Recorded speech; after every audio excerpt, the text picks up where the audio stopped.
Di kedalaman samudra yang tak berbatas, kematian merupakan kehadiran yang konstan, bagaikan air pasang yang tak pernah berhenti, menyapu bersih kehidupan tanpa peringatan.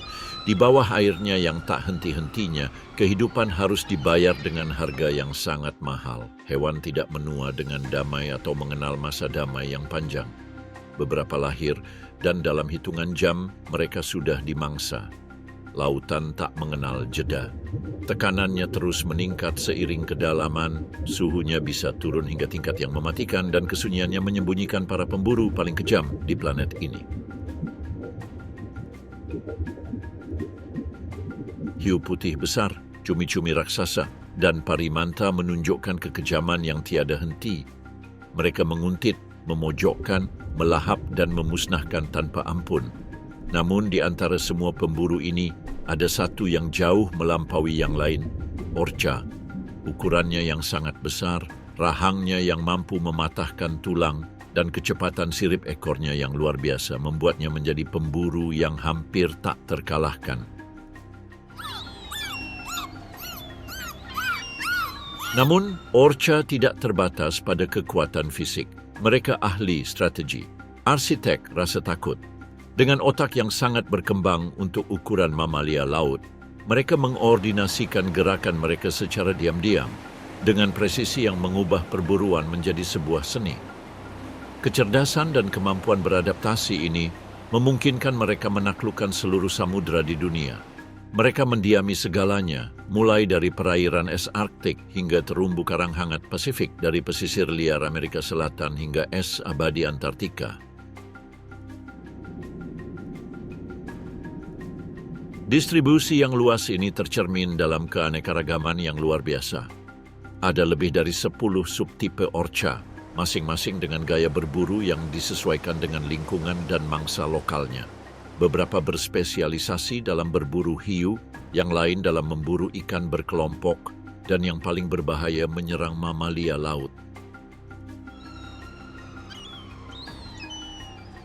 Lebih dari sekadar hewan, orca adalah peradaban laut sejati, dengan budaya, dialek, dan adat istiadat yang diwariskan dari generasi ke generasi. Mereka semua memiliki satu prinsip dasar, efisiensi berburu yang absolut. Di lautan yang luas dan beragam, setiap kawanan orca mewujudkan kisah unik tentang adaptasi dan penguasaan. Di antara semuanya, garis keturunan penghuni Pasifik Timur Laut menonjol karena tradisi dan ketepatan berburunya. Di perairan dingin ini, tempat arus membawa kawanan ikan salmon di antara pulau-pulau terjal dan hutan konifer yang berbatasan dengan laut. Predator ini dengan kehadirannya yang tak terbantahkan bergerak dengan ketenangan seseorang yang mengendalikan lingkungannya. Dia bukan seorang pemburu yang oportunis, tetapi seorang ahli strategi garis keturunan, buah dari generasi-generasi yang menyempurnakan teknik, ketertiban, dan komunikasi. Wilayah kekuasaan mereka membentang di sepanjang pantai barat Kanada dan Amerika Serikat, dari perairan lepas Pulau Vancouver hingga Puget Sound. Di sini, tempat salmon chinook menandai denyut nadi kehidupan laut. Orca-orca ini membentuk klan matrilineal dengan stabilitas yang luar biasa. Setiap individu merupakan bagian dari struktur sosial yang kokoh, di mana perempuan tertua memandu, mengajar, dan menentukan rute perjalanan. Ini adalah garis keturunan yang tak terputus, sebuah nama keluarga yang dilestarikan dari generasi ke generasi. Sekilas, tubuhnya tampak memukau.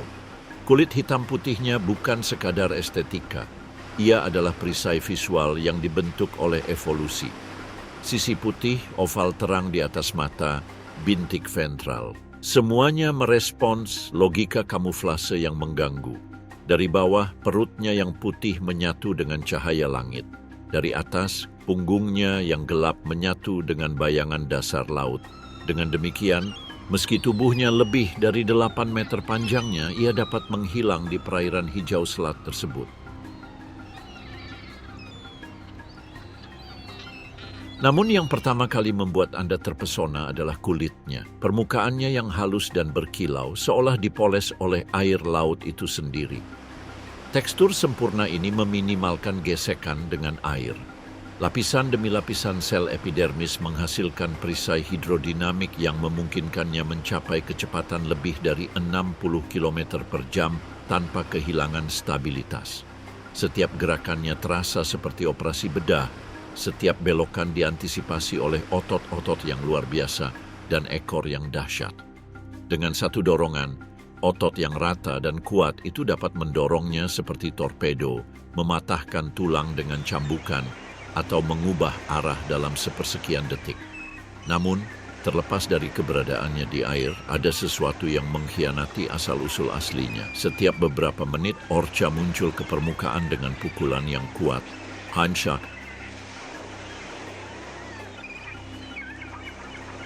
Air menyembur membentuk kolom dan suaranya tak salah lagi. Ia bernapas.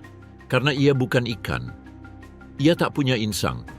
Jauh di dalam anatominya, toraks berisi paru-paru, bukan ruang pertukaran insang. Karena alasan ini, ia harus muncul ke permukaan setiap 5 menit untuk mencari oksigen. Itu adalah memori jasmani dari masa lalu yang sangat jauh. 50 juta tahun yang lalu, nenek moyang paus pembunuh hidup di darat. Mereka adalah mamalia berkaki 4 menyerupai rusa kecil dengan kaki ramping dan hidung memanjang. Namun, ketika iklim berubah dan lautan terbuka, beberapa dari mereka kembali ke lautan. Selama ribuan tahun, kaki belakang mereka mengecil, tubuh mereka memanjang, ekor mereka berubah menjadi sirip pendorong, dan lubang hidung mereka bermigrasi ke atas tengkorak, menjadi lubang sembur. Hasilnya adalah predator yang sempurna, makhluk yang menyatukan yang terbaik dari dunia darat dan laut. Dan ini terlihat jelas di seluruh tubuhnya. Tidak seperti ikan, orca tidak bersisik. Kulitnya halus, telanjang, dan ditutupi lapisan lemak subkutan yang tebal. Tidak seperti kebanyakan ikan, orca tidak memiliki kantung renang. Ia tidak bergantung pada kantung gas untuk mempertahankan daya apung. Karena kendali kedalamannya sepenuhnya bergantung pada otot, ia menyesuaikan posisinya melalui impuls halus dari sirip ekornya dan perubahan sudut dengan sirip dada. Ketidakhadiran ini, jauh dari suatu kerugian, justru memungkinkan ikan tersebut bermanuver dengan ketepatan yang mustahil dilakukan oleh ikan yang mengapung. Setiap bagian anatomi mereka dibentuk oleh lautan. Bahkan indera mereka telah disesuaikan untuk lingkungan ini. Sistem pendengarannya sangat terspesialisasi untuk menangkap suara yang perambatan gelombangnya berbeda dengan di udara. Terlindungi di dalam tengkorak, ia dapat mendeteksi sinyal dengan presisi yang mencengangkan, bahkan hingga beberapa kilometer jauhnya, menembus kebisingan laut yang konstan. Sakeke.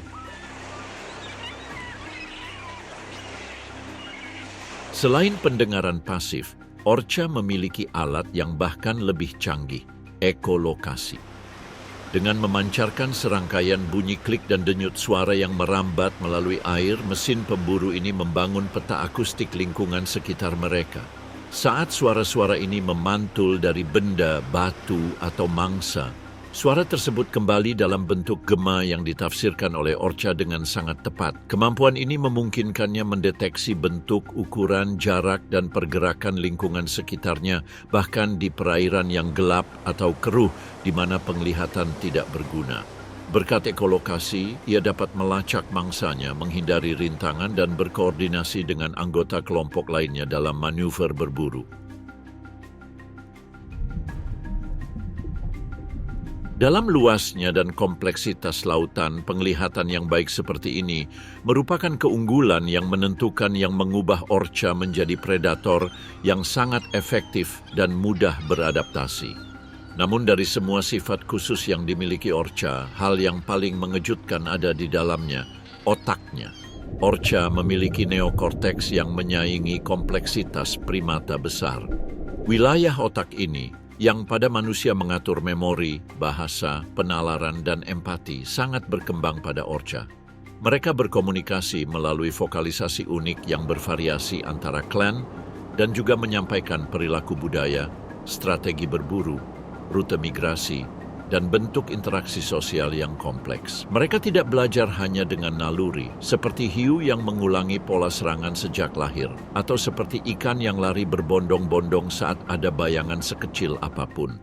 Mereka belajar melalui observasi, dan yang paling mengejutkan mereka mengingat. Mereka mampu mengidentifikasi pola, mengaitkan suara dengan objek, dan mengambil keputusan kelompok. Mereka mengordinasikan serangan, menetapkan tugas, dan menyesuaikan perilaku mereka berdasarkan lingkungan atau daya tahan mangsanya. Pergerakan mereka disengaja, lintasan mereka berbasis ingatan, dan pembelajaran terus-menerus beredar antar generasi. Seekor salmon betina tua dapat mengingat lokasi kawanan salmon yang tidak mengikuti rute tetap dan kemunculannya bergantung pada musim, arus, dan kondisi yang berubah selama bertahun-tahun. Meski begitu, ia membimbing seluruh kelompok menuju titik itu dengan akurasi yang mencengangkan. Ia tidak hanya menyampaikan arah, tetapi juga strategi, waktu yang tepat, dan perilaku yang diamati dan diulangi oleh anak-anaknya. Di dalam tengkoraknya, yang dipoles oleh jutaan tahun evolusi, ada lipatan dan lilitan yang menyaingi kompleksitas otak manusia. Jaringan otak itu bukanlah kelebihan atau kemewahan evolusi. Ia telah memberi Orca sesuatu yang bahkan tak dapat dipahami oleh makhluk laut bersisik manapun. Kemampuan untuk membentuk budaya, warisan yang lahir dari setiap pengalaman dan diwariskan dari generasi ke generasi. Melalui dialek tertentu, perilaku yang diwariskan, dan adat istiadat bersama, Orca belajar, beradaptasi, dan mewariskan pengetahuan. Pengetahuan kolektif ini tercermin dalam setiap kelompok Orca penghuni yang memiliki repertoar akustiknya sendiri, serangkaian vokalisasi unik yang digunakan untuk berkomunikasi dan mengidentifikasi satu sama lain sebagai satu keluarga. Anak-anak kecil mempelajari vokalisasi ini sejak usia muda, mengulang suku kata seperti bayi meniru ucapan manusia. Di antara mereka ada hierarki, garis keturunan matriarkal, individu yang berperan sebagai pengasuh, dan yang lainnya menjadi pemimpin perburuan. Inilah sebabnya mengapa Orca tidak perlu menggunakan kekerasan yang tidak masuk akal, karena mereka tidak berburu berdasarkan naluri buta. Mereka berburu karena mereka mengerti kapan, bagaimana, dan mengapa melakukannya. Dibandingkan dengan hiu putih besar, yang otaknya terbatas untuk mendeteksi dan bereaksi terhadap rangsangan, Orca bertindak berdasarkan antisipasi. Seekor hiu tidak belajar dari mangsanya, Orca yang melakukannya. Ikan bertulang pun tidak dapat berkoordinasi dengan ikan lain untuk mengepung target, berpura-pura mundur, atau mensimulasikan pengalihan. Perbedaan radikal ini berasal dari neokorteks, struktur otak yang memungkinkan Orca membuat keputusan strategis dan terencana, alih-alih respons otomatis. Di perairan dingin Pasifik Barat Laut, seekor lumba-lumba dal yang kecil dan cepat bergerak dengan percaya diri seperti spesiesnya, terbiasa hidup berkelompok dan menghilang saat ada tanda bahaya sekecil apapun. Kali ini dia sendirian. Awalnya dia tidak menyadari adanya ancaman terpendam yang mendekat. Laut mengelilinginya dengan sikap acuh tak acuh seperti air dinginnya, tetapi segera ia mendeteksi gelembung-gelembung diam yang naik dan gelombang akustik yang berulang dari berbagai arah. Tanpa berpikir dua kali, dia mempercepat lajunya. Orca itu mulai mengejar tanpa bergerak cepat, ia belum butuh kecepatan. Dia merasa bahwa kuncinya adalah mengisolasinya, dan untuk melakukannya, kelompoknya menyebar seperti kipas. Yang satu mengikutinya dari belakang, yang lain mengambil tikungan lebar untuk menghalangi jalurnya di sisi sayap. Yang ketiga maju ke bawah tak terlihat, menggunakan gema sonarnya untuk mengantisipasi setiap gerakan.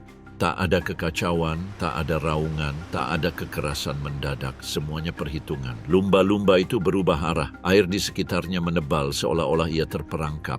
Seekor Orca melaju dari samping dan memotong jalannya. Dia tidak menyentuhnya, dia hanya memaksanya berputar sekali lagi. Kelelahan mulai terasa di otot-ototnya. Saat itulah Orca terdepan melancarkan serangan terakhir. Tidak ada gigitan, belum ada taring. hanya sebuah serangan lateral sempurna yang mengenai tengkorak dengan kecepatan yang terukur tepat. Suara benturannya teredam tetapi tegas, tulang rusuk retak, paru-paru kolaps, tubuh lumba-lumba itu berputar-putar di air, goyah tetapi tidak berdarah. Orca pemimpin memiringkan kepalanya, menilai tak perlu terburu-buru. Teman-temannya, 2 betina muda dan seekor anak sapi yang mengawasi dari belakang, mempertahankan posisi mereka dalam setengah lingkaran sempurna. Pemimpin kemudian bergerak maju dengan gerakan luwes yang hampir tidak mengganggu air. Rahangnya terbuka seketika dan dengan presisi seperti dokter bedah, ia menggigit sisi tubuh lumba-lumba itu tepat di belakang kepalanya. Benturannya tajam, bunyi derak tumpul bergema di bawah air. Orca itu tidak mencabik, ia hanya mengamankan ujungnya. Kelompok itu bertemu. Paus pembunuh yang memimpin menyeret tubuh lemas pesut itu ke permukaan dengan hati-hati memegangnya di antara rahangnya. 2 betina lainnya mendekat, berenang serempak. Dengan gerakan yang disengaja, sang pemimpin merobek lemak subkutan di tubuh ikan lumba-lumba, merobek bagian yang kaya energi. Orca transien bersifat selektif. Lidah yang lembut dan bergizi diekstraksi oleh salah satu betina muda yang menggunakan giginya untuk memotong dengan tepat. Anak sapi yang masih belum berpengalaman itu mendekat dan menerima sepotong kecil lemak dari pemimpinnya. Sementara ia dan paus pembunuh betina lainnya memakan bagian yang paling berenergi, paus pembunuh ketiga berpatroli di sekelilingnya dengan sonarnya yang memindai lingkungan untuk mencari kemungkinan oportunis seperti hiu yang tertarik oleh baunya. Tubuh lumba-lumba yang terkelupas sebagian mulai tenggelam perlahan, meninggalkan jejak gelembung yang menghilang terbawa arus. Kelompok paus pembunuh tidak menghabiskan seluruh makanannya. Strategi mereka adalah memaksimalkan nutrisi tanpa membuang-buang energi. Anak-anak meniru orang dewasa, menggigit bagian mereka, mempelajari seni berburu. Saat keluarga itu berkumpul kembali, siluet hitam mereka menghilang di bawah permukaan, menghilang ke dalam pelukan dingin Pasifik Barat Laut menuju perburuan berikutnya. Di kedalaman lautan tidak ada predator yang mampu menandingi rancangan mematikan paus pembunuh. Ia tidak mengundang rasa hormat karena kebrutalannya atau karena kekerasannya yang tak terkendali. Dia melakukan ini karena ketepatannya yang tiada henti. Tubuh orca adalah alat yang dibentuk oleh jutaan tahun evolusi. Otot, serat, dan tulang dibentuk dengan satu tujuan, membunuh tanpa batas kesalahan. Sirip punggungnya yang pada jantan tingginya dapat melebihi 1,80 meter bukanlah lambang dekoratif. Ia berfungsi sebagai penstabil pusat, kemudi alami yang memungkinkan Anda mempertahankan arah selama serangan bahkan pada kecepatan tinggi. Sirip dada yang lebar dan pipih berfungsi sebagai rem hidrolik dan sistem putar. Sirip ini memungkinkan ikan untuk mengubah lintasannya di tengah berenang, bermanuver seperti peluru kendali di dalam air. Dorongan utama berasal dari sirip ekornya yang kuat yang bergerak secara vertikal seperti mamalia dan tidak menyamping seperti ikan. Perbedaan inilah yang memungkinkannya mencapai kecepatan hampir 60 km per jam dalam jarak pendek, angka yang sangat besar mengingat masanya. Betinanya bisa berbobot lebih dari 3 ton, sementara jantannya bisa mencapai 6 ton. Namun ketika mereka menyerang, air menjadi perpanjangan tubuh mereka. Rahangnya memiliki hampir 50 gigi berbentuk kerucut, tajam dan kuat, yang dirancang untuk menusuk, mencengkeram, dan merobek. Gigi-gigi ini tidak mengunyah, mereka tidak perlu mengunyah. Desainnya begitu efisien sehingga satu gigi saja dapat merobek daging singa laut dewasa tanpa patah. Setiap gigi berukuran antara 7 hingga 10 cm. Di balik gigi-gigi yang kuat itu tersimpan lambung dengan kapasitas lebih dari 100 kg makanan per hari. Bukan hanya untuk kebutuhan energi, untuk strategi metabolisme. Orca yang tidak berburu selama 24 jam akan mengalami defisit yang berbahaya. Namun, kesempurnaan ada harganya. Tubuh sebesar ini dengan kebutuhan energi sebesar ini tidak mampu melakukan kesalahan. Orca perlu makan setiap hari dengan volume daging yang tidak dapat diperoleh spesies lain. Berburu bukanlah pilihan. melainkan kebutuhan yang krusial. Keterlambatan beberapa jam, kegagalan strategi, seekor hewan yang tersesat dari kawanan mangsa, dan akibatnya cenderung memburuk secara fisik. Persaingan juga terjadi sepanjang waktu. Di perairan dingin, hiu putih besar dapat menjadi rintangan yang mematikan, terutama ketika mereka berburu di ceruk yang sama. Di perairan dalam, cumi-cumi raksasa tertentu yang kuat, berotot, dan ulet dapat melukai orca muda atau betina yang lemah. Bahkan di antara orca, ketegangan tetap ada. Ada konflik perebutan dominasi, persaingan antara kelompok penghuni dan pendatang, serta sengketa wilayah yang diselesaikan secara diam-diam di balik layar. Migrasi juga konstan. Mereka dapat menempuh jarak ribuan kilometer mengikuti rute laut purba, berpindah antara perairan hangat untuk berkembang biak dan tempat mencari makan yang dingin. Sepanjang perjalanan, mereka kehilangan anak-anaknya, menghadapi badai, jaring manusia, dan kecelakaan pendengaran yang disebabkan oleh sonar buatan. Dan meskipun semua tuntutan ini, mereka tetap menyisakan ruang untuk hal yang tidak dapat dijelaskan. Terkadang mereka menangkap mangsa yang lebih kecil tanpa membunuhnya. Mereka mencengkeramnya dengan rahang. Mereka melepaskannya. Mereka mengejarnya lagi. Mereka menangkapnya lagi. Mereka melemparkannya ke udara dengan kekerasan yang direncanakan hanya untuk mengulangi prosesnya. Tak ada rasa lapar yang membenarkan penundaan seperti itu. Tak ada strategi dalam menyiksa makhluk yang sudah dikalahkan. Ini bukan soal bertahan hidup. Ini sesuatu yang lebih. Kebutuhan untuk menyempurnakan metode. Sebuah pelatihan, mungkin, atau sebuah tanda kecerdasan yang mendekati kekejaman. Kenyataannya adalah bahwa pada orca, seperti pada beberapa hewan lainnya, kekerasan tidak selalu memiliki tujuan praktis. Namun bukan hanya orca yang kejam di bawah laut. Di bawah sini, di antara aliran es dan bayangan yang bergerak, ada persaingan yang bahkan lebih mengganggu. Bukan karena ukurannya, bukan karena kekuatannya, melainkan karena sesuatu yang jauh lebih halus, kecerdasannya. Lumba-lumba, sosok yang banyak diasosiasikan dengan permainan dan harmoni, dalam beberapa hal dapat menjadi saingan yang bahkan lebih mengganggu.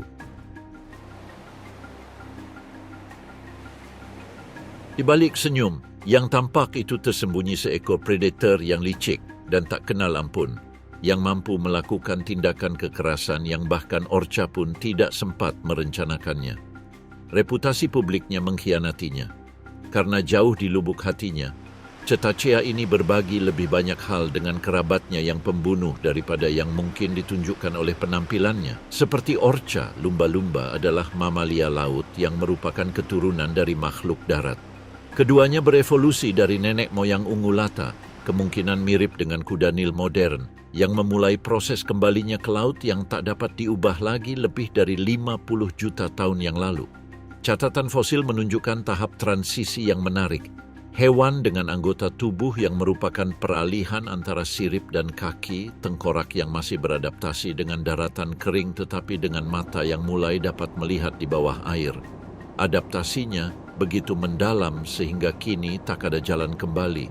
Baik lumba-lumba maupun orca tak lagi menginjakkan kaki di darat. Mereka adalah makhluk yang sepenuhnya terhubung dengan laut, dan mereka telah mengerahkan kemampuan mereka hingga batas maksimal untuk menguasainya. Keduanya memiliki ciri-ciri struktural yang serupa. Tubuh ramping, kulit tak berbulu, paru-paru yang mampu bertahan dalam perendaman yang lama, dan sistem ekolokasi yang memungkinkan mereka bernavigasi, berburu, dan berkomunikasi dengan ketepatan yang menentang kegelapan kedalaman laut. Namun bertentangan dengan kepercayaan umum, lumba-lumba tidak terbatas pada lompatan serempak atau kejar-kejaran berkelompok. Mereka juga menunjukkan perilaku yang jika diamati dari luar tampak dramatis atau kejam. Kadang-kadang kawanan lumba-lumba terekam bermain dengan ikan buntal, bukan untuk dimakan, melainkan seolah-olah mereka sedang bermain dengan bola laut. Mereka mengedarkannya, mendorongnya dengan moncongnya, menjaganya tetap mengapung, lalu melepaskannya lagi. Ikan itu menggembung, berkontraksi, dan menggeliat di tengah kelompok, sementara lumba-lumba terus bermain. Beberapa ilmuwan meyakini perilaku ini mungkin memiliki tujuan yang lebih mengganggu, keracunan ringan. Racun yang dikeluarkan ikan buntal saat merasa terancam dapat menyebabkan disorientasi neurologis ringan, dan lumba-lumba alih-alih menghindarinya, tampaknya justru mencari efek itu, untuk mengulanginya, untuk menikmatinya. Catatan lain yang kurang dikenal namun terdokumentasi mengungkapkan perilaku yang bahkan lebih mengerikan. Mereka terlihat mengganggu anak-anak spesies laut lainnya, mengganggu kelahiran, atau bahkan menyerang hanya untuk mendominasi tanpa perlu makanan. Tidak seperti banyak predator lainnya, lumba-lumba tampaknya membedakan antara membunuh karena kebutuhan dan karena hal lain. Mereka adalah pemburu yang serba bisa. Mereka memangsa ikan, cumi-cumi, dan di wilayah tertentu bahkan burung laut. Teknik mereka bervariasi tergantung populasinya, tetapi beberapa strateginya sungguh rumit. Mereka mengepung kawanan ikan dalam kelompok-kelompok yang terorganisir sempurna, menciptakan gelembung untuk mengisolasi mereka dan bergantian menyerang. Atau mereka mengoordinasikan serangan untuk mendorong mangsa ke permukaan, di mana pelarian menjadi hampir mustahil. Kerjasama bukan sekadar alat, melainkan seni. Namun, kemampuan untuk bekerja sama inilah yang menjadikan mereka sasaran empuk. Sebab, bahkan di antara para pemburu yang cerdas ada hierarki. Di laut lepas, sekelompok paus pembunuh yang tinggal di sana telah mendeteksi pergerakan tersebut. Mereka meluncur di bawah ombak, hampir tanpa usaha. Salah satu di antaranya menjauh dari kelompok itu, berbalik tanpa suara, dan memposisikan dirinya di bawah gerombolan ikan tempat lumba-lumba sedang mencari makan. Adegan itu hanya berlangsung beberapa detik. Orca muncul dengan kecepatan tinggi, melepaskan cambukan ekor yang memisahkan salah satu lumba-lumba dari kelompoknya, mengisolasinya. Lumba-lumba itu mencoba melarikan diri. Ia berputar, naik, dan turun. Namun, orca yang jauh lebih besar mengikutinya dengan manuver yang lincah. Tidak ada ruang untuk kesalahan. Pada akhirnya, ia tidak langsung melahapnya. Ia meraihnya, ia melemparkannya ke udara, ia mengambilnya kembali, ia melemparkannya lagi. Tubuhnya menghantam air dengan bunyi retakan yang tajam. Ayunan ekor lainnya mendorongnya lebih jauh lagi. Permainan kini telah berpindah tangan. Dalam waktu kurang dari semenit, semuanya berakhir. Kawanan lumba-lumba telah bubar. Para orca berkumpul kembali. Mangsanya kini tak bergerak. Di lautan, kecerdasan adalah alat yang tajam. Baik orca maupun lumba-lumba menggunakannya untuk tujuan yang berbeda, tetapi dengan efektivitas yang sama dahsyatnya. Di perairan dingin Samudra Selatan, jauh dari pantai beriklim sedang di Pasifik Timur Laut, orca di Kepulauan Crozet mendiami lingkungan yang sangat berbeda. Perairan subantartika ini, dengan arusnya yang dingin dan bergolak, membentuk cara hidup yang unik, di mana setiap karakteristik orca ini mencerminkan kerasnya lingkungan di sekitarnya. Tidak seperti sepupu mereka di utara, orca ini memperlihatkan anatomi dan perilaku yang beradaptasi dengan ekosistem di mana kelangsungan hidup memerlukan ketepatan yang ekstrim dan daya tahan yang luar biasa. Paus pembunuh crozet sedikit lebih besar daripada rata-rata spesiesnya, dengan paus pembunuh jantan mencapai panjang lebih dari 9 meter. Tubuhnya kuat dan berotot, dirancang tidak hanya untuk menghadapi suhu rendah tetapi juga mangsa besar yang banyak terdapat di wilayah ini. Pola warnanya, meski serupa dalam kontras hitam dan putihnya, menunjukkan variasi halus yang membantu menyamarkan diri di antara bayangan dan buih yang menutupi perairan es ini. Memberikan setiap individu desain unik yang memudahkan untuk diidentifikasi dalam kelompok. Pada spesies ini, mata yang relatif kecil dilindungi oleh lipatan kulit yang meminimalkan masuknya air dan membantu menahan dingin yang intens. Kebutuhan untuk muncul ke permukaan untuk bernapas setiap beberapa menit tetap ada, tetapi sistem pernapasan mereka secara khusus diadaptasi untuk meminimalkan kehilangan panas dan mengoptimalkan pertukaran gas dalam kondisi ekstrem. Pola makan orca ini sangat berbeda dari pola makan orca di Pasifik Timur Laut. Makanan utama mereka meliputi anjing laut gajah muda, penguin, dan ikan besar seperti ikan hake dan ikan kod. Menangkap hewan-hewan ini membutuhkan taktik berburu yang canggih. dan kerjasama yang erat antar anggota kawanan. Merupakan hal yang umum untuk mengamati manuver di mana kelompok terkoordinasi menggunakan kekuatan dan strategi untuk memisahkan anjing laut gajah dari kelompoknya, atau untuk mendorong penguin ke arah pantai, di mana orca dapat menangkapnya dengan lebih mudah. Kerjasama sosial dalam berburu ini bergantung pada bentuk komunikasi yang kompleks, termasuk bunyi klik, siulan, dan panggilan yang bervariasi tergantung pada konteks dan mangsa yang dituju, menunjukkan kecanggihan yang melampaui naluri sederhana. Di Kepulauan Crozet, kelompok sosial mempertahankan struktur hierarki yang jelas, berpusat pada betina dewasa. Mereka mendominasi bukan berdasarkan ukuran atau kekuatan, melainkan berdasarkan pengalaman. Para matriarki mengumpulkan memori ekologis selama puluhan tahun. Mereka telah melewati musim dingin yang cukup untuk merekam ritme laut yang tersembunyi dalam tubuh dan pikiran mereka.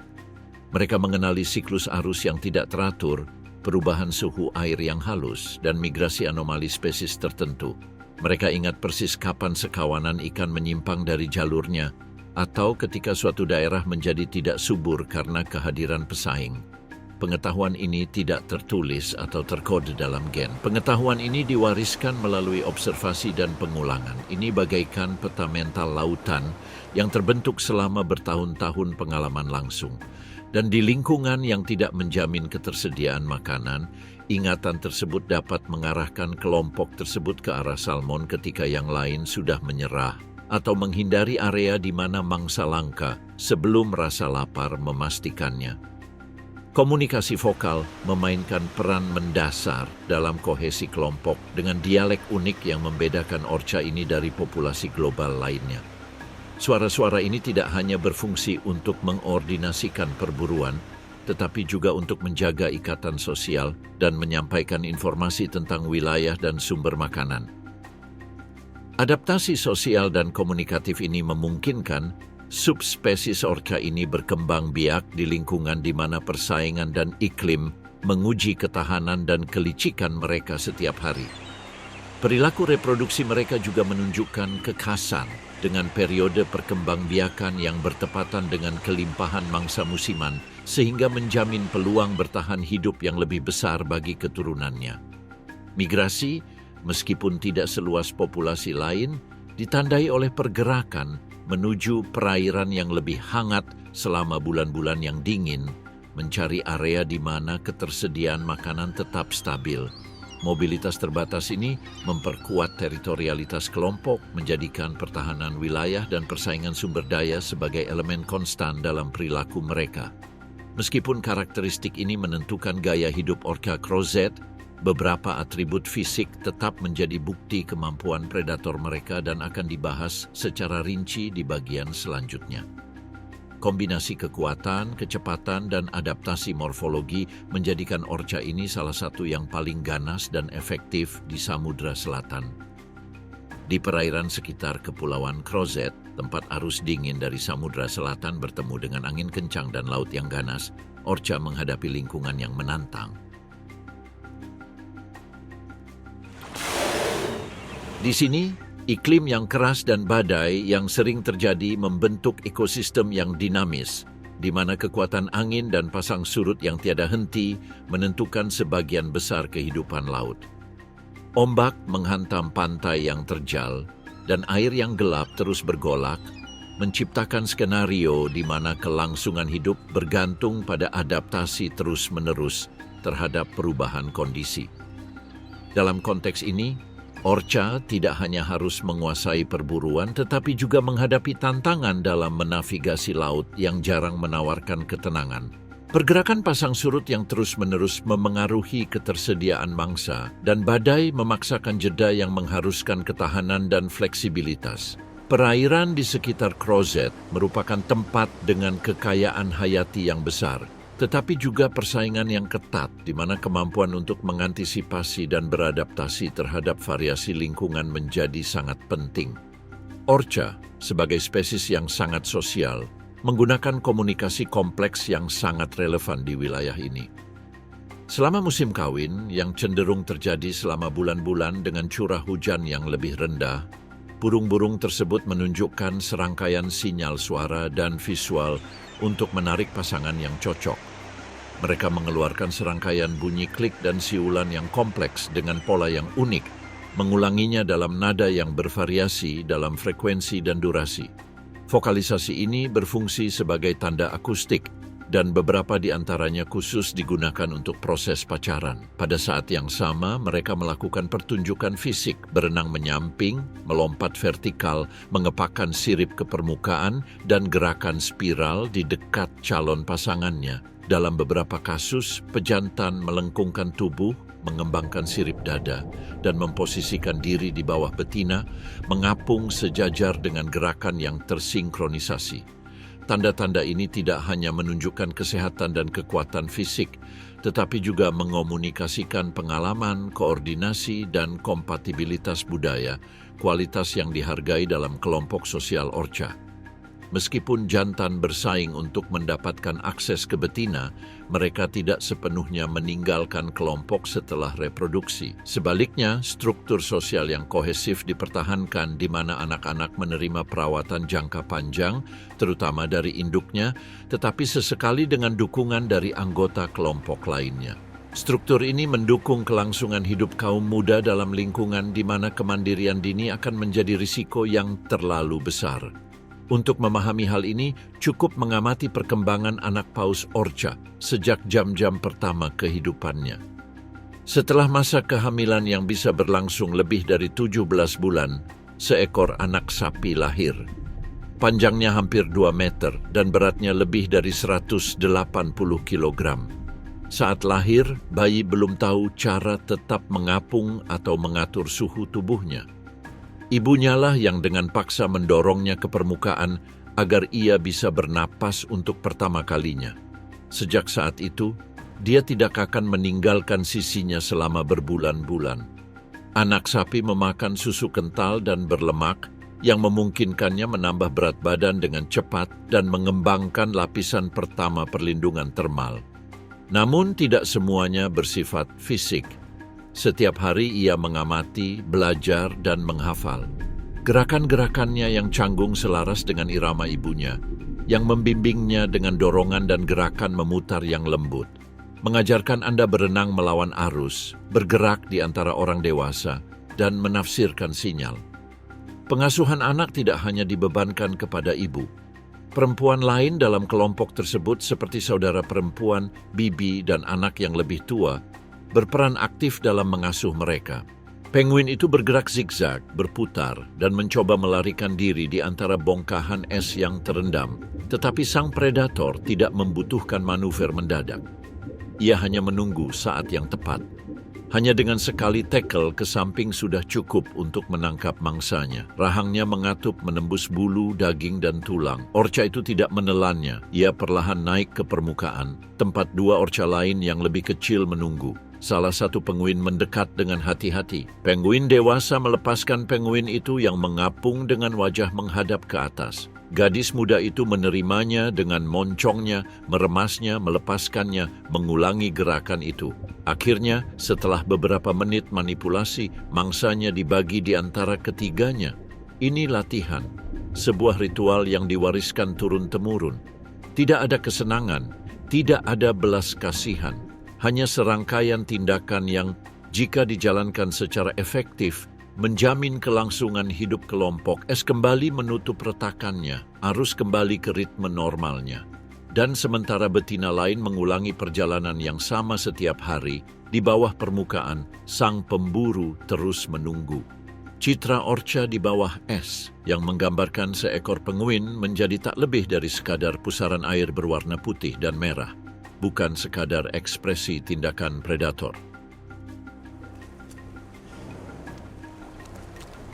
Ini adalah bukti nyata bahwa hewan ini, yang lahir dari garis keturunan mamalia darat, telah mendorong kemampuannya hingga batasnya, menyempurnakan keberadaannya di salah satu lingkungan paling tidak ramah di planet ini, perairan Antartika. Orca yang menghuni wilayah ini diklasifikasikan sebagai ekotipe B atau B2, meskipun beberapa sumber membagi populasi ini lebih rinci lagi.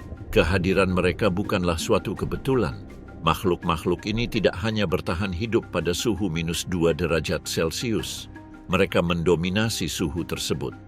Lapisan lemak subkutan tebal yang membungkus seluruh tubuhnya, dikenal sebagai lemak, dapat mencapai ketebalan hingga 10 cm, bertindak sebagai isolator termal yang efektif, dan cadangan energi penting saat makanan langka.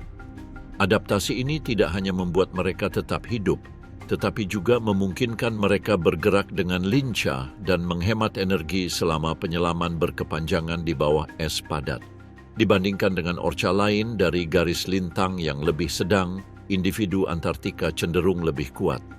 Pola ini berulang pada beberapa spesies kutub, volume tubuh yang lebih besar untuk mengurangi kehilangan panas, seperti yang ditetapkan oleh aturan Bergman.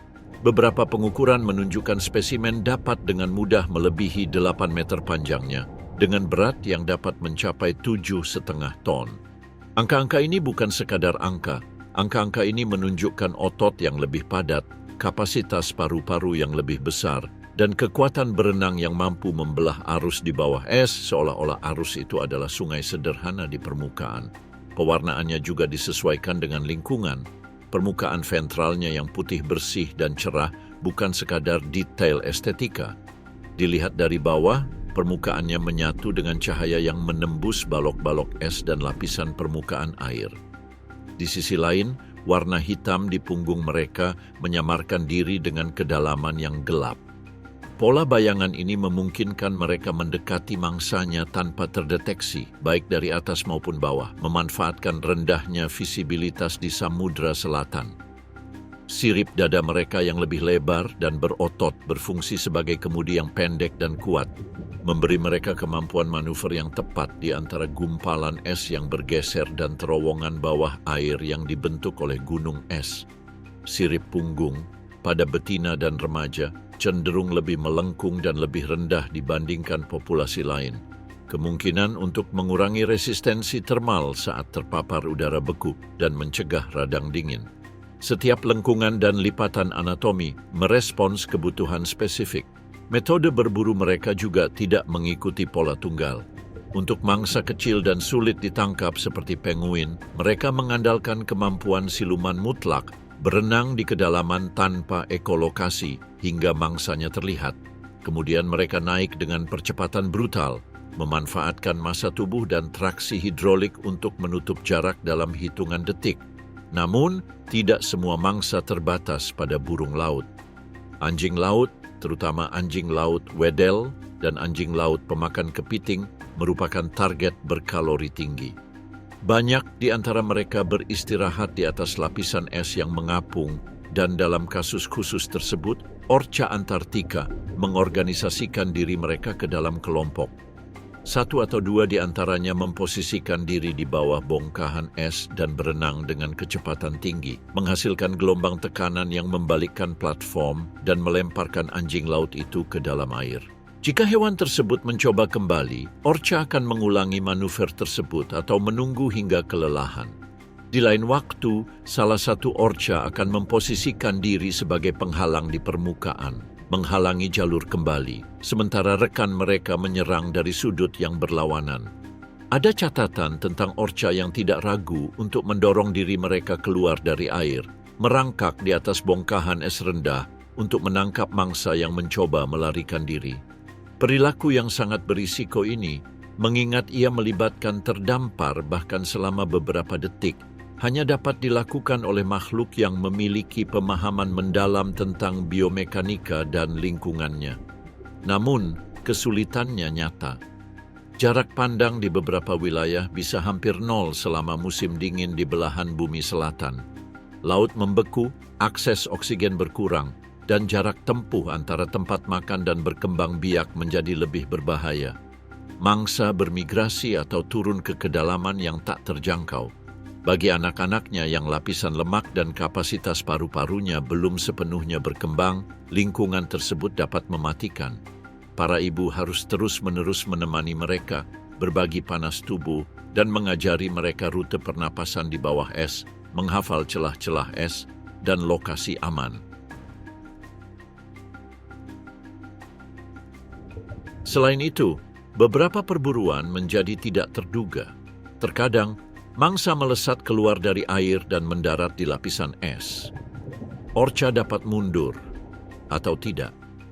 Dalam kondisi tertentu, hewan-hewan ini terlihat berkeliaran di sekitar area tersebut menunggu dalam waktu lama. Namun penantian ini bukanlah kepasifan, melainkan perhitungan.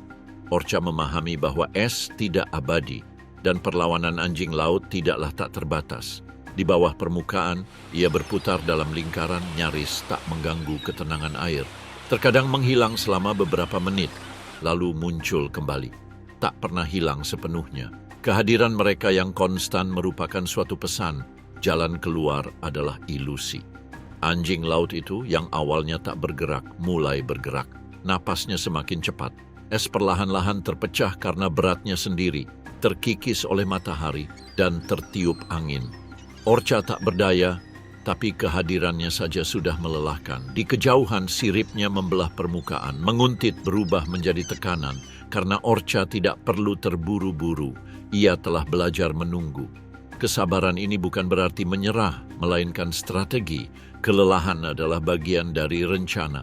Dan ketika mangsanya akhirnya memutuskan untuk melarikan diri karena tidak mempunyai pilihan lain, semuanya sudah terlambat. Orca itu sudah menunggunya. Waktunya dia bertindak. Es tersebut menyebar bagaikan mosaik pecahan-pecahan yang mengapung, terpecah-pecah akibat arus pasang surut yang terus-menerus.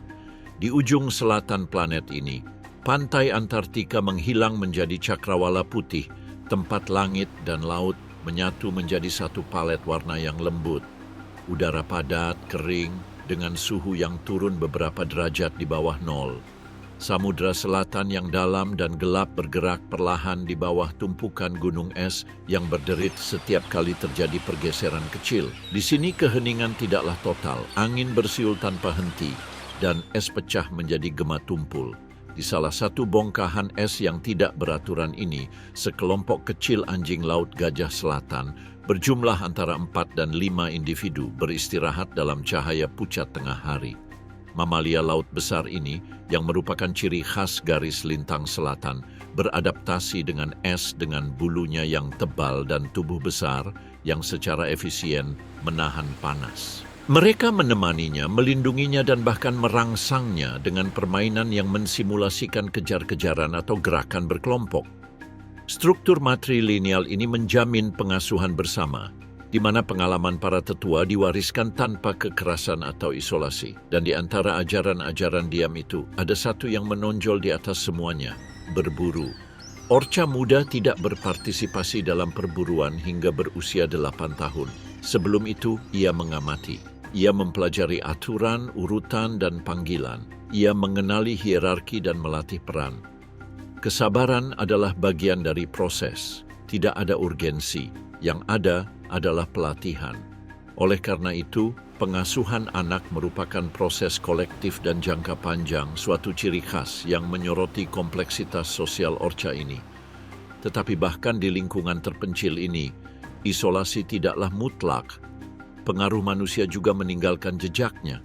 Interaksi dengan aktivitas manusia di pulau-pulau terpencil ini terbatas, tetapi bukan tidak ada. Penangkapan ikan lokal yang menargetkan spesies seperti ikan toothfish dan ikan dasar lainnya dapat memengaruhi sumber makanan yang tersedia bagi Orca. Namun, tidak seperti predator laut lainnya, Orca memiliki pola makan yang fleksibel dan perilaku yang mudah beradaptasi, yang memungkinkan mereka untuk mengeksploitasi mangsa yang berbeda tergantung pada ketersediaan. Persaingan dengan spesies lain dan kebutuhan untuk melakukan perjalanan mengikuti migrasi mangsanya menyebabkan Orca ini menempuh jarak yang sangat jauh, menghadapi risiko baik yang disebabkan oleh alam maupun manusia, seperti jaring ikan atau polusi insidental.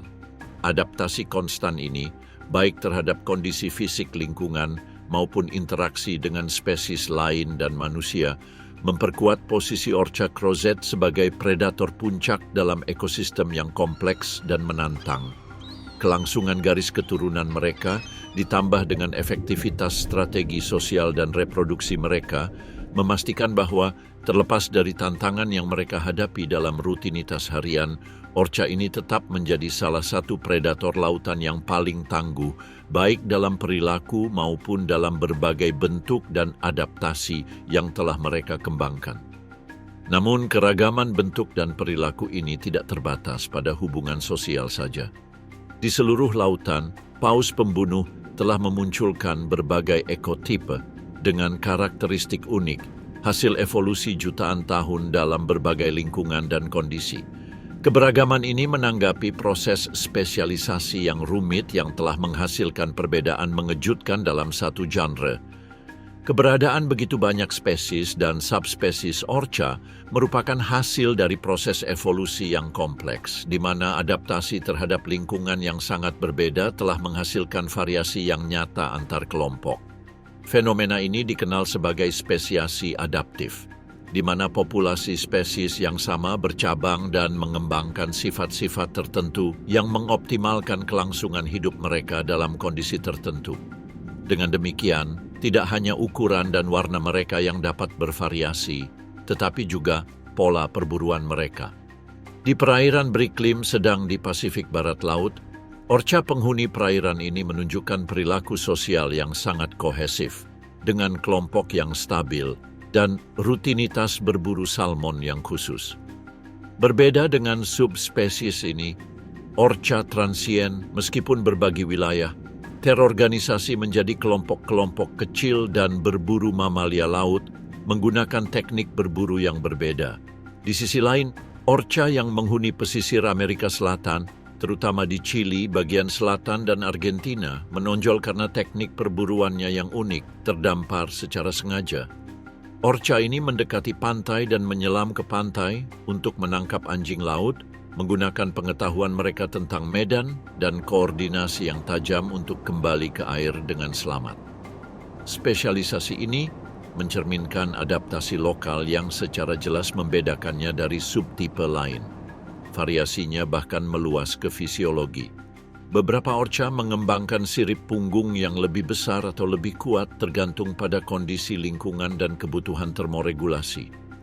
Mereka juga mungkin berbeda dalam ketebalan dan komposisi lapisan lemak subkutannya yang beradaptasi dengan iklim dingin atau sedang. Perbedaan-perbedaan ini bukanlah hal yang dangkal. Perbedaan-perbedaan ini mencerminkan strategi bertahan hidup yang mendalam, hasil dari seluruh generasi yang dibentuk oleh tekanan lingkungan. Penyebaran cetacea yang hampir global ini menunjukkan kemampuan luar biasa mereka untuk menjajah segala hal, mulai dari laut tropis hingga perairan es Antartika. Namun, luasnya wilayah geografis ini tidak berarti bahwa semua populasi itu sama, atau bahwa mereka memelihara kontak genetik yang sering. Sebaliknya, banyak orca tetap terisolasi dalam ekosistem tertentu yang mendorong divergensi dan spesialisasi. Ekotip orca dikenali, masing-masing dengan karakteristik ekologi dan perilaku sendiri. Beberapa orca menunjukkan adaptasi yang mengejutkan terhadap lingkungan ekstrim, seperti populasi Antartika yang mengkhususkan diri dalam berburu krill, sementara yang lain mendiami perairan tropis dan makanan utamanya adalah ikan. Dengan demikian, keanekaragaman orca merupakan cerminan sejarah evolusi mereka yang kompleks dan interaksi terus-menerus dengan dunia laut yang dinamis dan berubah. Setiap ekotipe mewakili babak berbeda dalam sejarah predator laut ini, dengan adaptasi yang memungkinkannya menguasai lingkungan dan bertahan hidup dalam kondisi yang tidak dapat ditanggung oleh ekotipe lain. Dominasi orca di lautan tidak pernah mengikuti satu pola pun. Sementara sebagian orang berkelompok dalam klan vokal dan berburu kawanan ikan melalui koreografi yang tepat, sebagian lainnya memilih jalur yang lebih berbahaya, lebih tenang, dan lebih selektif. Dan di antara yang terakhir, ada satu yang menonjol di atas sisanya, orca transien. Ekotipe ini mendiami perairan dingin Pasifik Utara, terutama di lepas pantai Alaska, British Columbia, dan negara bagian Washington. Namun, tidak seperti kerabatnya yang tinggal di habitat aslinya, ia tidak memakan ikan. Pola makannya berbeda, lebih kecil, lebih kompleks, lebih berisiko. Orca transien mengkhususkan diri dalam berburu mamalia laut. lumba-lumba, anjing laut, singa laut, dan bahkan paus muda. Hewan apapun yang menghirup udara dan berenang merupakan korban potensial. Untuk beradaptasi dengan gaya berburu ini, organisasi sosial mereka pun berubah. Mereka tidak lagi hidup dalam kelompok besar yang stabil. Mereka cenderung membentuk unit-unit yang lebih kecil, terkadang sementara, dan tidak jarang melihat individu-individu soliter berpatroli diam-diam di perairan pesisir. Kebijaksanaan adalah bagian dari strategi mereka. Burung-burung yang menetap berkomunikasi dengan suara-suara konstan yang memperkuat kohesi kelompok, sementara burung-burung yang berpindah tempat meminimalkan vokalisasi mereka saat berburu. Mereka tahu bahwa suara apapun bisa membuat mangsa waspada. Keberhasilan dan kegagalan bisa bergantung pada satu klik di bawah air.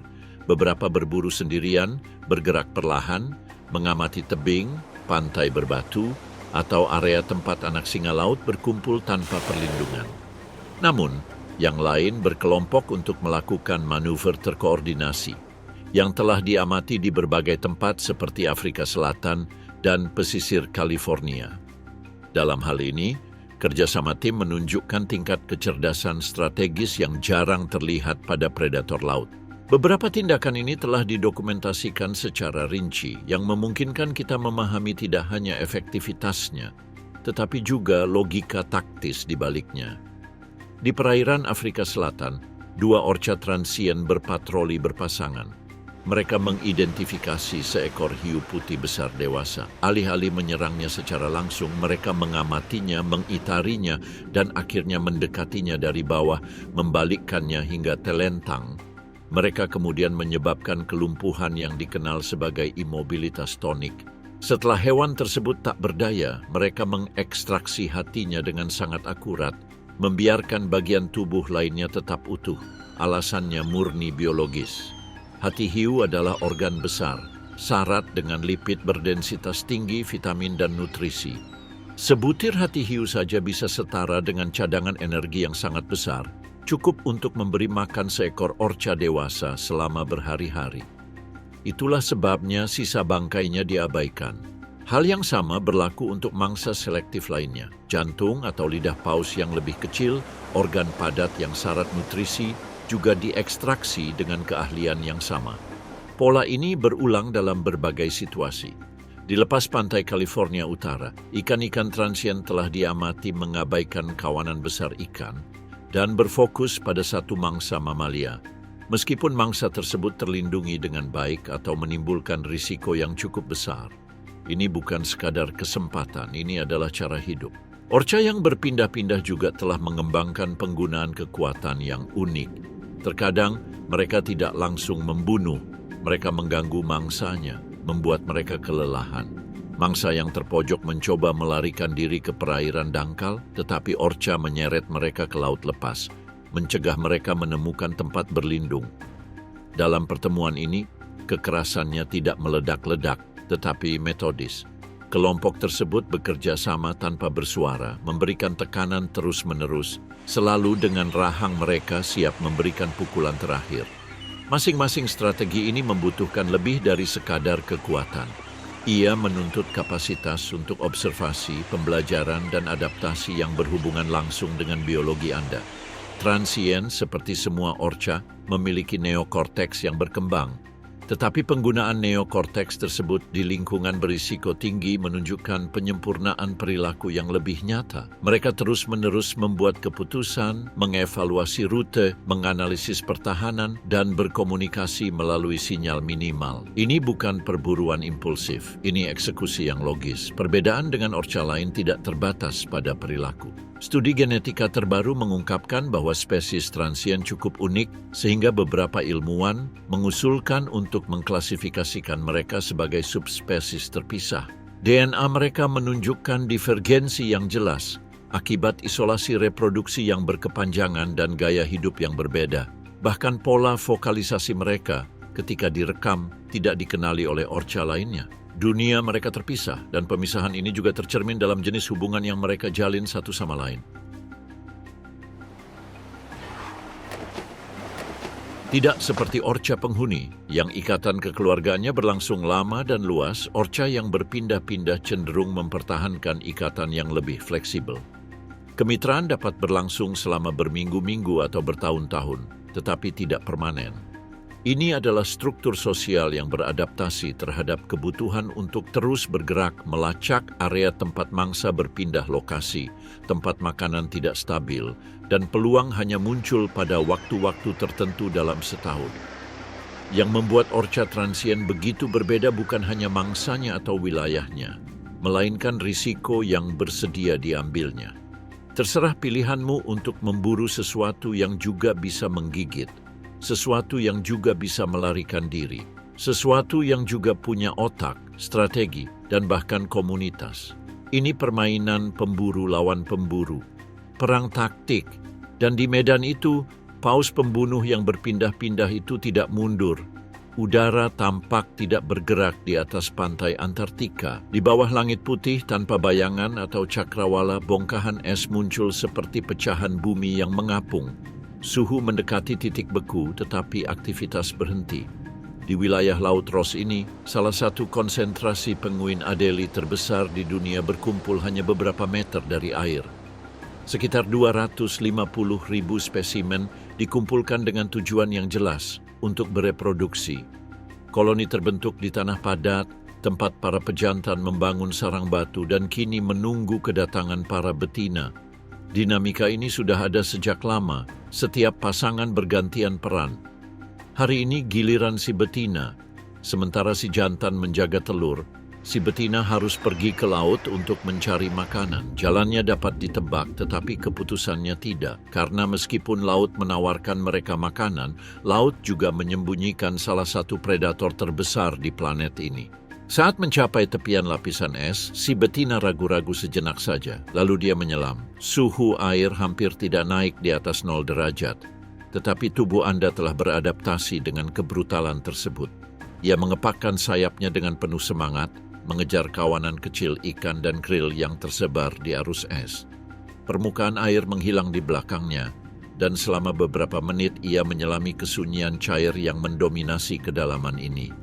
Namun ada sesuatu yang berubah. Partikel-partikel tersuspensi yang tadinya mengambang tanpa tujuan mulai bergerak ke satu arah. Arus pun berubah. Dari kedalaman, tabir kegelapan bergerak dengan keheningan yang mematikan. Tak ada suara, tak ada gelembung. Hanya sebuah bentuk yang bergerak maju dengan mudah. Orca meluncur dari lapisan yang lebih dalam, perlahan-lahan muncul dari kegelapan. Tubuhnya yang panjangnya lebih dari 6 meter, hampir tidak terlihat dari permukaan. Pola hitam dan putihnya bukannya mengungkapkannya, justru menyamarkannya dengan sempurna dalam permainan cahaya dan bayangan di bawah bongkahan es. Penguin itu tidak melihatnya. Ia melanjutkan pencariannya, dikelilingi oleh dunia yang tampak statis. Baru ketika ia menoleh ke sisi kanannya, ia menyadari sesuatu yang tidak sesuai. Bayangan yang lebih gelap daripada latar belakang. Gerakan asing. Ia mengepakkan sayapnya dengan kuat, mencoba melarikan diri ke permukaan. Namun Orca terlalu dekat. Dengan gerakan minimal pada sirip ekornya, Orca mengubah sudut dan berakselerasi. Kecepatannya bisa mencapai 56 km per jam di dalam air. Kecepatan yang mustahil dicapai mangsanya, jarak antara keduanya berkurang dalam hitungan detik. Salah satunya seekor betina dewasa, berbaring di tepi lapisan es. Tubuhnya mengikuti kontur es, tak bergerak setelah seharian menyelam dalam-dalam mencari ikan, cephalopoda, dan invertebrata lain yang berlimpah di bawah air dingin ini. Kelompok itu santai.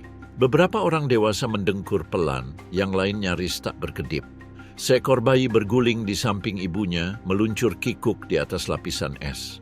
Es tampak stabil dan lingkungan sekitarnya untuk sesaat menawarkan perlindungan. Namun ketenangan adalah keadaan sementara di perairan ini. Sebuah gelombang yang lebih curam daripada sebelumnya menghantam dasar gunung es. Gelombang itu hampir tak terlihat, tetapi seekor anjing laut gajah yang peka terhadap perubahan itu sedikit menoleh. Tidak ada bahaya yang tampak. Laut tetap tenang, awan tetap tak bergerak. Semenit berlalu. Lalu sesuatu yang berbeda terjadi. Gunung es bergetar. bukan karena angin, tetapi dari bawah. Suara gelembung muncul di dekat sisi yang berlawanan, dan bayangan panjang muncul di bawah permukaan. Tak ada suara, tak ada percikan. Hanya gerakan senyap dari suatu bentuk yang membelah air secara efisien. Di bawah es, sekawanan Orca telah mengitari gunung es, bergerak dengan ketepatan yang hampir seperti matematika. Ada sekitar 5 hingga 6 individu dengan pola yang terkoordinasi. Mereka tidak bersuara. Tidak ada sinyal akustik yang menunjukkan keberadaan mereka. Mata mereka terpaku pada anjing laut gajah yang sedang beristirahat di tepian. Seekor Orca memisahkan diri dari kawanannya. Ia mundur beberapa meter dan menambah kecepatan. Ketika mencapai titik yang tepat, ia muncul di permukaan es hanya beberapa sentimeter darinya tanpa menyentuhnya. Perpindahan tubuhnya menghasilkan gelombang kuat yang langsung menghantam dasar gunung es. Es bergetar dan miring. Anak anjing laut gajah itu terpeleset tetapi berhasil menahan jatuhnya. Si betina menegang tetapi tidak melarikan diri. Air untuk saat ini tampak sebagai ancaman yang bahkan lebih berbahaya daripada es yang tidak stabil. Orca-orca itu mengulangi gerakannya. Kali ini, 2 orang melakukannya secara serempak. Pukulannya lebih besar, kemiringannya lebih jelas. Betina dewasa itu tak mampu menjaga keseimbangan. Tubuhnya yang masih basah kehilangan pegangan. Ia mencoba berpegangan tetapi tergelincir ke tepi dan jatuh ke air dengan cipratan air yang tiba-tiba. Seketika, 2 Orca mencegatnya. Salah satu membenturkan moncongnya ke sisi tubuhnya, menyebabkan ia berputar tanpa sadar. Anjing laut gajah berputar-putar di dalam air, tertegun. Dia mencoba menyelam, tetapi penyelam ketiga muncul dari bawah dan menghalangi jalannya. Lingkaran itu menutup. Mangsa berbalik, mencari jalan keluar, tetapi setiap upaya selalu digagalkan. Satu mangsa menggigit pangkal ekor, sementara mangsa lain memposisikan diri di depannya. Manuvernya jelas, disorientasi dan kelelahan. Dalam upaya terakhir, anjing laut gajah berenang menjauh dari kelompok itu, menjauh dari es. Namun, pelarian itu hanya ilusi. Dari sisi tubuhnya, seekor paus pembunuh melesat dan menghantamkan tubuhnya ke sisi tubuh anjing laut gajah, mendorongnya ke permukaan. Di sana, satu lagi mencegatnya di leher. Tidak ada darah yang terlihat, tekanannya cukup untuk membuatnya tak bergerak, terendam, hingga gerakannya berhenti. Lalu tubuhnya mengapung tak bergerak. Orca tidak menerjang. Mereka mengitari bangkai seolah-olah sedang memeriksanya. Seekor paus pembunuh mendekat perlahan, membuka moncongnya, dan dengan gigitan samping, ia merobek bagian perut. Yang lain bergantian menyusu. Prosesnya tidak berantakan. Mereka dengan hati-hati membuang lapisan lemak. Beberapa lebih suka lidah. Pemerannya metodis. Seolah-olah setiap pemain tahu bagian mana yang harus diambil. Sementara itu, gunung es telah stabil. Anjing laut gajah lainnya telah melarikan diri atau bersembunyi di antara batu-batu besar di dekatnya. Air telah kembali ke keadaan semula, sunyi, padat, dan tampak tenang. Namun, air tak lagi tenang. Puing-puing mengapung di permukaan dan ketegangan tetap ada di antara arus dingin. Setelah memakan bagian yang diinginkan, kawanan orca itu kembali menata diri. Beberapa menyelam ke arah yang berlawanan. Yang lain tinggal beberapa saat lebih lama mengamati lingkungan sekitar. Lalu mereka menghilang di bawah es, seolah-olah mereka tidak pernah ada di sana. Perairan Antartika yang dalam dingin, padat, dan gelap. Di bawah bongkahan es yang mengapung, di mana sinar matahari nyaris tak menembus, lautan tenggelam dalam kegelapan abadi. Tekanannya ekstrim, dan suhunya berada tepat di atas titik beku menantang semua kehidupan. Di lingkungan yang tak bersahabat ini, sekelompok kecil orca bergerak dengan presisi yang senyap. Total ada 5 ekor, bergerak menembus arus es sambil memindai lingkungan sekitar dengan ekolokasi, mencari mangsa. Namun sinyal yang mereka terima sekarang bukanlah sekawanan ikan atau anjing laut gajah, melainkan siluet yang panjangnya lebih dari 10 meter, panjang, kurus, dengan gerakan lambat dan menyelubungi. Dari bayangan latar belakang muncul garis lengkung seekor cumi-cumi raksasa. Bentuknya tidak padat atau dapat diprediksi. Ia bergerak seperti asap di bawah tekanan dengan tentakel yang menyapu kolom gelembung yang ditinggalkan oleh Orca. Salah satu dari mereka, yang lebih muda, terlalu dekat. Sebuah tentakel muncul dari bawah dan dengan cepat melilit sirip punggungnya. Ketegangan langsung terasa. Anggota kelompok lainnya langsung bereaksi. Para Orca mengorganisir diri. Mereka menyerang secara beruntun menghindari tentakel yang lebih panjang dan mengincar tubuh bagian tengah cephalopoda dengan keras. Cumi-cumi mempertahankan diri dengan gigih. Paruhnya yang tersembunyi di antara pengisapnya memberikan gigitan cepat. Pengisapnya memiliki cincin kitin dengan kait yang dapat dengan mudah merobek kulit. Itu bukan mangsa yang umum, dan risikonya terlalu tinggi untuk apa yang bisa mereka dapatkan. Setelah beberapa menit penuh ketegangan, manuver bertahan dan serangan yang gagal mencapai sasarannya, kawanan Orca berkumpul kembali. Cumi-cumi itu mulai turun lagi, menghilang dalam bayangan. Kelompok itu memilih untuk mundur. Ini bukan menyerah, melainkan keputusan yang penuh perhitungan, menghemat energi, menghindari cedera, bertahan hidup. Dalam kehidupan Orca, setiap konfrontasi adalah keseimbangan konstan antara risiko dan imbalan. Mangsa tidak selalu sepadan dengan bahayanya. Di waktu lain, risiko mengambil bentuk yang lebih dikenal.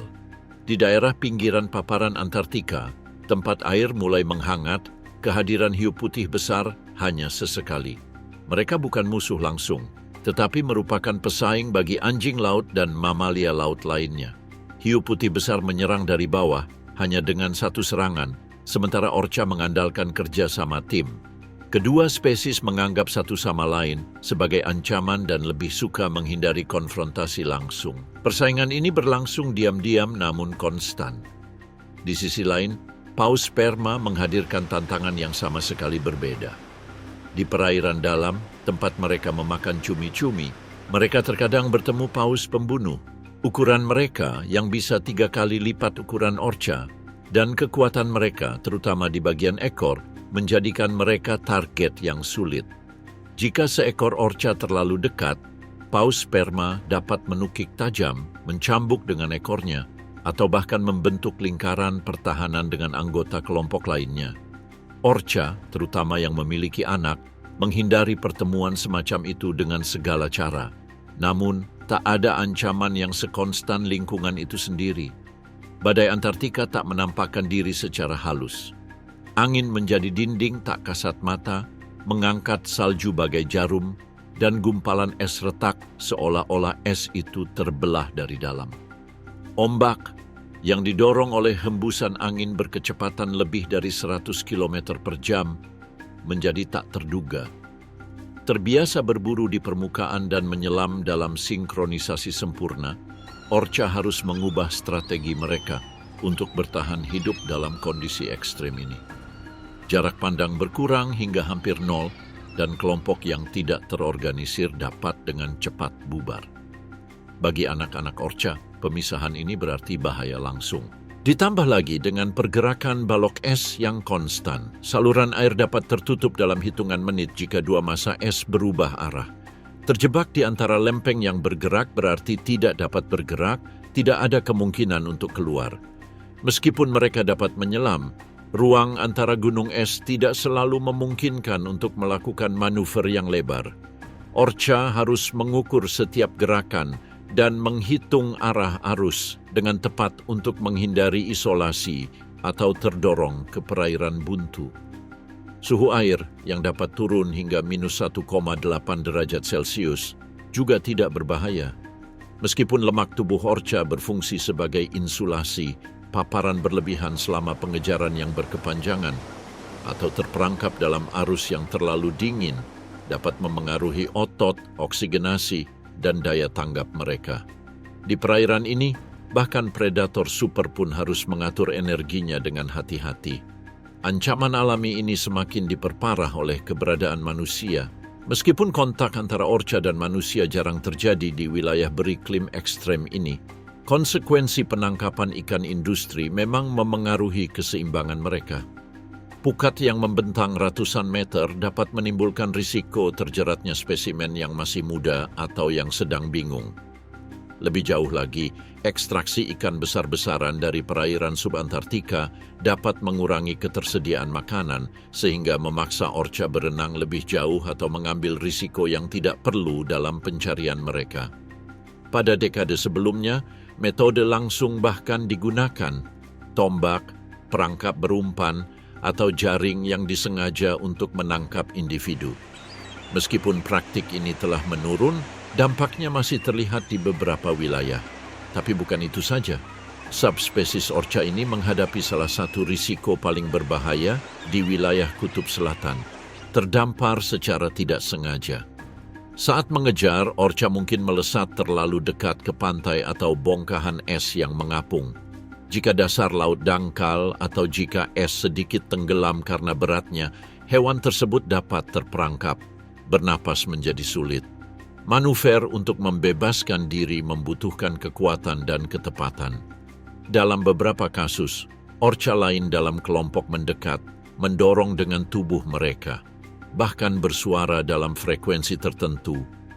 Tetapi keberhasilan tidak selalu terjamin. Tak ada yang mudah di lingkungan ini. Bahkan untuk orca sekalipun. Saat perairan Antartika kembali tenang setelah setiap tekanan, setiap pelepasan, atau setiap tabrakan, makhluk-makhluk canggih ini terus mengarungi wilayah yang, meskipun sangat akrab, tak pernah memberi mereka jaminan apapun. Orca mewakili puncak evolusi di kerajaan laut, predator yang mendominasi, bukan hanya melalui kekuatan kasar, tetapi juga melalui kompleksitas dan ketepatan yang ditunjukkannya dalam setiap aspek kehidupannya. Keberhasilannya tidak terletak pada satu atribut saja, tetapi pada kumpulan sifat yang telah disempurnakan alam selama jutaan tahun, yang memungkinkannya mendominasi berbagai ekosistem laut yang ditinggalinya.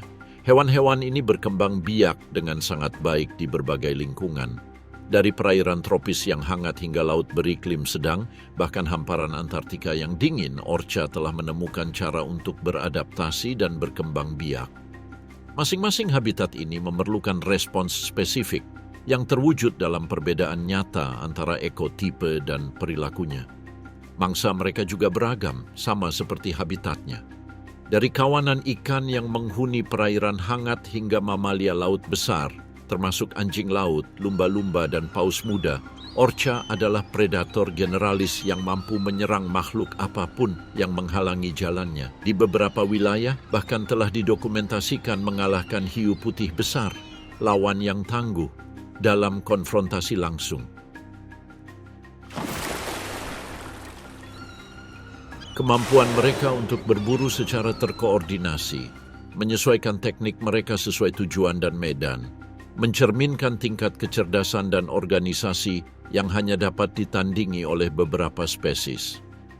Interaksi antara kecepatan, kekuatan, dan kelicikan menghasilkan supremasi yang tak kenal lelah di dalam lautan, menjadikan mereka predator puncak tanpa pesaing nyata yang mampu menggantikan dominasi mereka. Kekuatan fisik saja tidak menjelaskan kesuksesan mereka.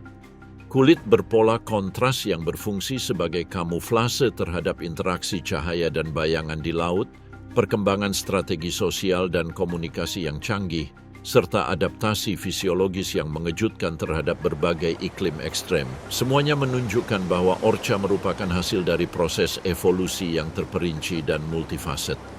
Wilayah ini membentang dari perairan hangat dan menengah hingga perairan terdingin dan paling keras.